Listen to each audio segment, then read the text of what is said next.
দাদা তুমি তো দেখো দিয়ে গোসল করে দিচ্ছে মানে যেটাতে জেলখানা থেকে মনে হয় একটা পাপ মোচন হলো জীবনের সব পাপ মোচন। আল্লাহ দিয়া মুছে দাও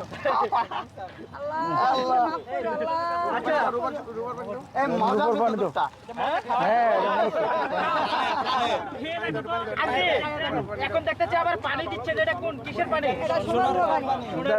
আমার হাতে দাও একটু, আমার হাতে এদিকে দাও। আপনারা যাকে এতদিন প্রিন্স মামুন যাকে দেখতেন তাকে কিন্তু আজকে নতুন আর প্রিন্স মামুনের জন্ম হলো মনে হচ্ছে নাকি? আপনারা কেউ এটা নেগেটিভলি নেবেন না, ভালো জিনিস, পবিত্র জিনিস, আল্লাহ তাআলার দান, জানতাম যদি এটা ভালো জিনিস। সোনার পানি দিয়া দুধ দিয়া গোসল করা ঘর উড়াইলে মুরব্বী মানুষ। আমার আম্মু অনেক সময় অনেক কথা এটা ভালো জিনিস, বলে এটা ফেলে, পবিত্র জিনিস, আপনারা এটা এটা আল্লাহ তাআলার নেগেটিভলি দান। নেবেন না, আপনারা একটু আমার মার কথাগুলো একটু নরম ভাবে নেবেন।